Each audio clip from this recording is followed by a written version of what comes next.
Bismillahirrahmanirrahim. Assalamualaikum warahmatullahi wabarakatuh. Salam sejahtera, sehat selalu. Bapak doakan untuk kalian semua, juga untuk keluarga.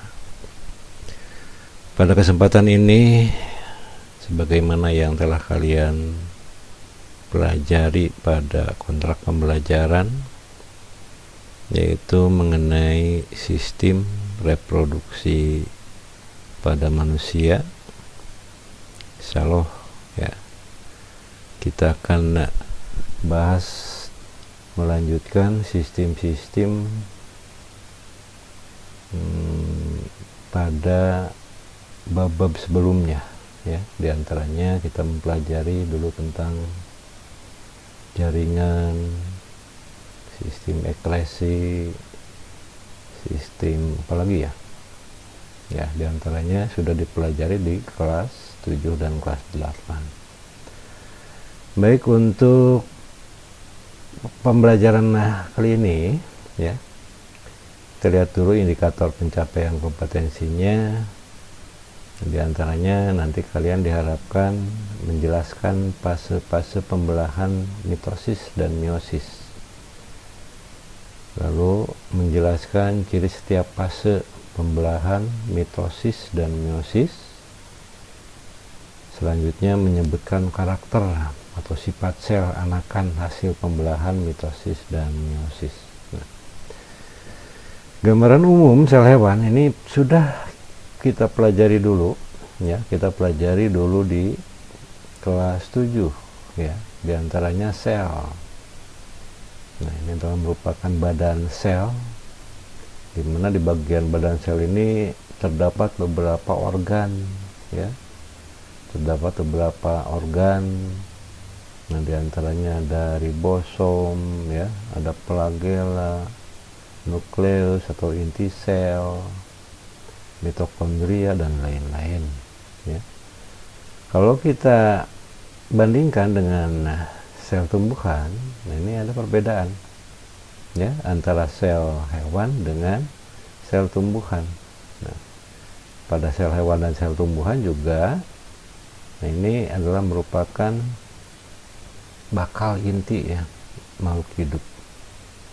Nah, diantaranya yang paling dominan sekali pada sel tumbuhan adalah adanya kloroplas ya, adanya kloroplas, yaitu sel hijau daun. Ini sudah kita pelajari dulu ya, sudah kita pelajari dulu di kelas 7 ya, di kelas 7 mengenai sel ini. Dan juga Bapak rasa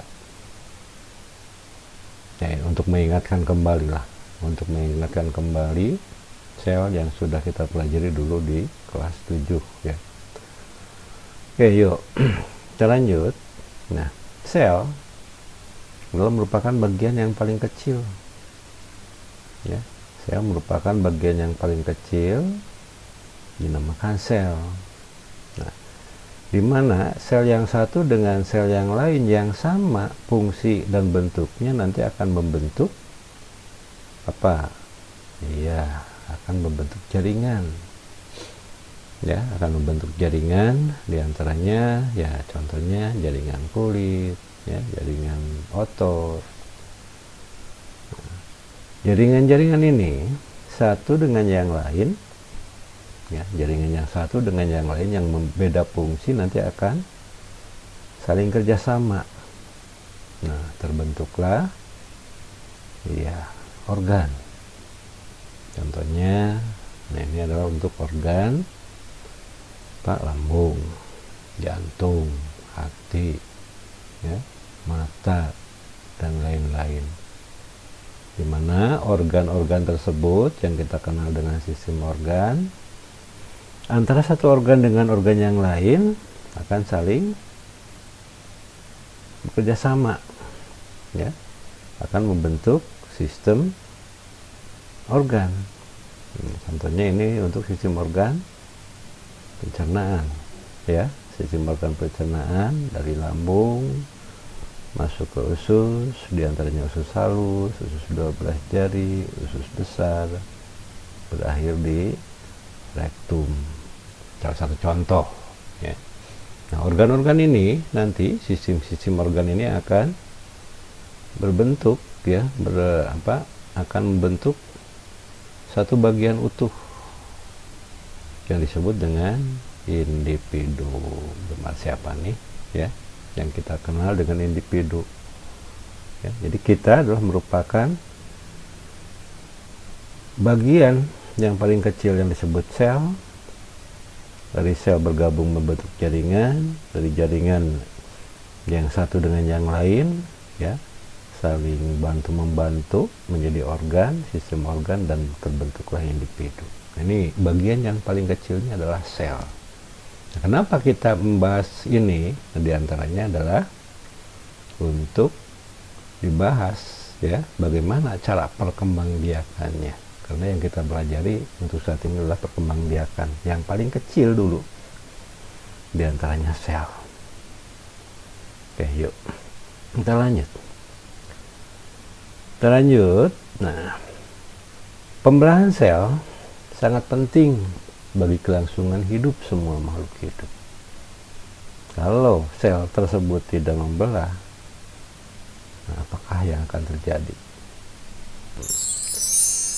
Ada 3 alasan mengapa sel mengalami pembelahan. Di antaranya adalah untuk pertumbuhan. Nah, contohnya kita dari mulai lahir, dikasih makan, minum, ya sekarang pendidikan, yang lain-lain itu bertumbuh. Tadinya dari tidak bisa berdiri, bisa berdiri, merangkak, nah itu pertumbuhan. Perbaikan, yang dimaksud perbaikan adalah untuk mengganti bagian-bagian yang rusak. Contohnya kuku ya. Apalagi kalau kita kena luka, keluar darah gitu kan. Nah, itu supaya kembali ke semula, ada perbaikan. Ya, diantaranya dulu pada sistem peredaran darah ya, dan juga reproduksi. Nah, yang akan kita pelajari adalah reproduksi, memperbanyak keturunan ya. Nah, itu 3 alasan mengapa sel mengalami pembelahan ya: pertumbuhan, perbaikan, dan reproduksi. Masih banyak contoh-contoh yang lainnya. Nah, menurut teori sel, semua sel hidup berasal dari sel yang sudah ada. Bukan berarti kita lahir dari belah batu ya. Nah, ada yang melahirkan gitu kan, ada perkawinan menghasilkan kita. Nah, ini dalam bahasa Latinnya omnicellular cellula oleh Picrow pada tahun 1855. Nah, pembentukan sel-sel baru atau anakan dari sel yang sudah ada sebelumnya dapat terjadi melalui proses pembelahan sel. Ya, proses pembelahan sel. Dan sel ini juga perlu makan, perlu minum, ya, juga perlu bernapas, hidup. Ya, sel ini hidup. Tidak ada sel yang mati, gitu kan? Untuk berkembang biak. Ya, kalau sudah mati bukan sel lagi. Ya.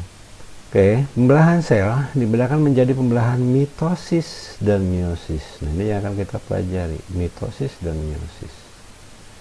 Jadi sel ini membelah diri, ya, pembelahan sel dengan 2 cara, mitosis dan meiosis.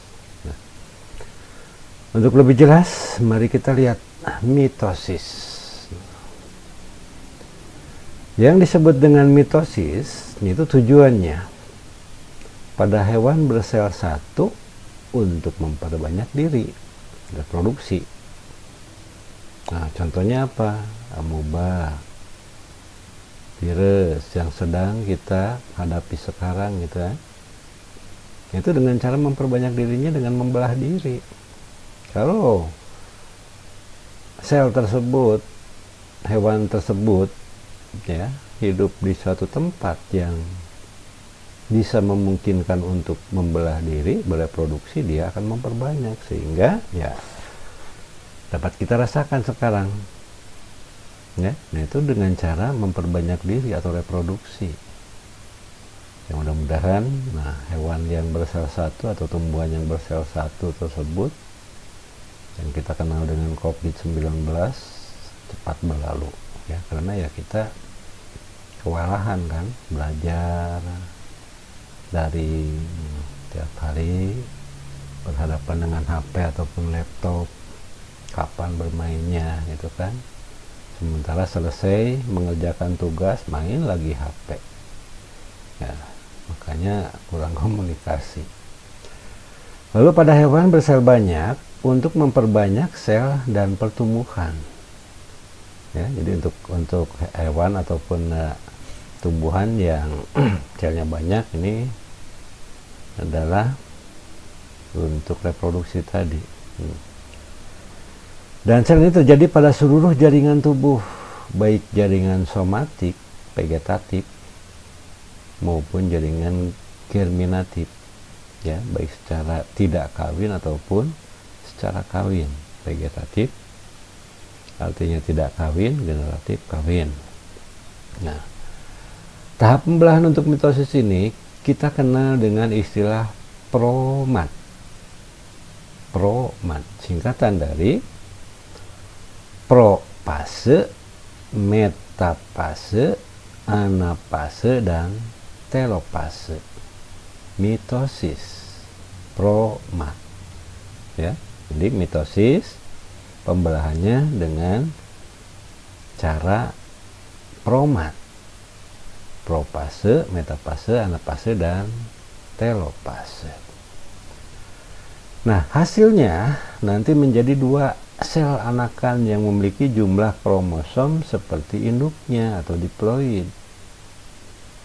Ya, jadi anaknya nanti dua, membelah diri dua. Jumlah kromosomnya berapa sama nanti dengan induknya. Jadi kedua anak tersebut nanti hasilnya sama dengan induknya, ya. Nah, kita bahas satu persatu untuk pembelahan mitosis ini. Nah, di antaranya ada bagan di sini propase, ini satu, ya. Nanti metapase masih satu, tapi terjadi perubahan pada kromosomnya di sini. Ada sentriol. Anapase, nah, terjadi lagi pembentukan kromosom yang baru, pembelahan. Dan telopase terjadi pembelahan dengan jumlah kromosom yang satu dengan kromosom yang lain sama. Nah, jadilah individu yang baru. Oke, untuk lebih jelas kita lihat satu persatu. Propase mula-mula benang-benang kromatin, ya. Benang-benang kromatin makin menjadi pendek sehingga menjadi tebal. Terbentuk kromosom-kromosom. Tiap kromosom lalu membelah dan memanjang, dan anakan kromosom ini dinamakan kromatid. Membran inti mulai menghilang. Sentriol, bentuk seperti bintang dalam sitoplasma, juga membelah. Nah, ini tahap propase. Yang kedua, metapase. Kromosom menempatkan diri di bidang ekuatorial atau tengah dari sel. Nah, terjadilah ekuatorial di tengah-tengah, ya, kromosom tersebut. Setelah metapase masuk ke anapase. Ya, kedua buah kromatid memisahkan diri dan ditarik benang gelendong yang dibentuk di tiap kutub sel yang berlawanan. Tiap kromatid itu memiliki sifat keturunan yang sama. Mulai saat ini kromatid berlaku sebagai kromosom baru. Yang mana? Nah, yang ini. Ya, jadi tadinya kromosom ini membelah. Lalu tahap terakhir adalah telopase atau telopase. Di setiap kutub sel berbentuk sel kromosom yang serupa. Benang-benang gelendong lenyap dan membran inti terbentuk lagi. Kemudian plasma sel terbagi menjadi dua bagian. Proses ini dinamakan sitokinesis. Pada sel hewan, sitokinesis ditandai dengan melekuknya sel ke dalam, sedang pada tumbuhan karena adanya dinding, maka sitokinesis ditandai dengan terbentuknya dinding pemisah di tengah-tengah sel. Yaitu proses telopase, promat, terakhir telopase. Oke, yuk kita lanjut pada pembelahan meiosis. Nah, untuk meiosis pada hewan bersel banyak untuk membentuk sel kelamin atau gamet. Ya, membentuk sel kelamin atau gamet, di mana meiosis berfungsi mengurangi jumlah kromosom agar keturunannya memiliki jumlah kromosom yang sama. Jadi untuk meiosis ini tidak banyak kromosom sel yang dihasilkan. Ya, kenapa? Karena tujuannya adalah mengurangi jumlah kromosom agar keturunannya memiliki jumlah kromosom yang sama juga. Pada tumbuhan, nah ini terjadi di benang dan putik. Pada hewan terjadi pada alat kelamin jantan dan alat kelamin betina. Oke. Nah, untuk meiosis ini terjadi lewat dua rangkaian atau dua tahapan.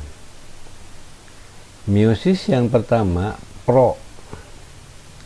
Legipadidia mat 1 dan meiosis 2 promat 2. Nah, promat sudah kita pelajari ya.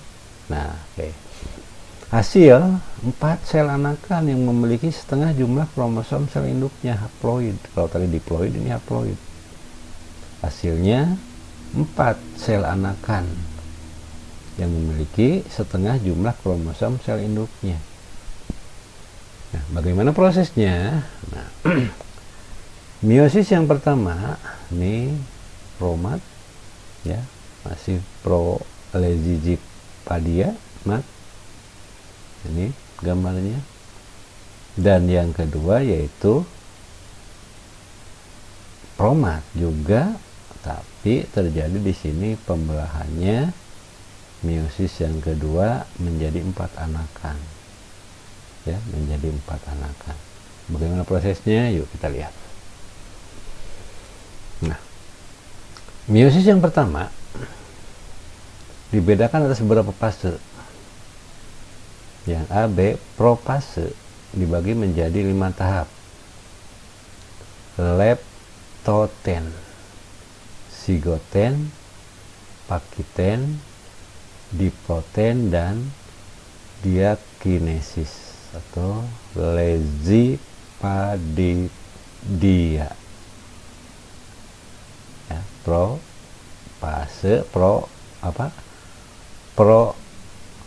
Legipadidia, singkatan dari leptozen, sigoten, pakiten, diploten, dan diakinesis. Metafase yang pertama, bipalen menempatkan diri di bidang tengah dari sel secara acak atau random. Anafase yang pertama, kini kromosom homolog masing-masing terdiri dari 2 kromatid saling memisahkan diri dan ditarik oleh benang-benang gelendong ke kutub sel yang berlawanan. Berarti jumlah kromosom telah diparuh dari keadaan diploid menjadi haploid. Telofase ke-1 yaitu berlanjut sitokinesis, sehingga sel induk yang mula-mula diploid telah menjadi 2 sel anakan masing-masing haploid, tapi masih dalam satu sel. Ya, masih dalam satu sel. Ini disebut proses meiosis yang meiosis yang ke-1. Bagaimana sekarang untuk meiosis yang kedua? Nah, meiosis yang kedua dibedakan atas beberapa fase yang kita kenal dengan promat juga. Profase tingkat 2, nah ini benang-benang gelendongan terbentuk lagi. Metafase kedua, kromosom menempatkan diri di tengah-tengah sel. Ya. Terus anafase yang kedua, tiap kromosom membelah kromatid memisahkan diri dan ditarik ke kutub ke arah yang berlawanan dan merupakan kromosom.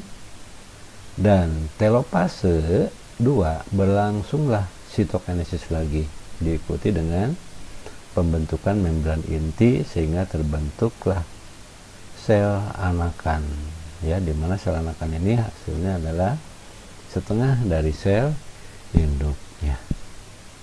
Itu untuk meiosis yang kedua, ya, untuk meiosis yang kedua. Oke, merasa cukup ya antara mitosis, meiosis, ya. Nah, coba kalian kerjakan yang Bapak barusan jelaskan. Silahkan kalian jawab di GC.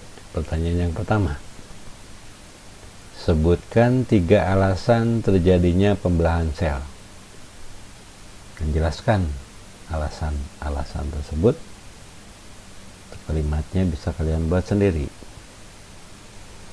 Yang kedua, sebutkan perbedaan pembelahan mitosis dan meiosis. Ya, sebutkan perbedaan pembelahan mitosis dan meiosis. Nah, jawabannya kalian bisa diupload di tugas GC.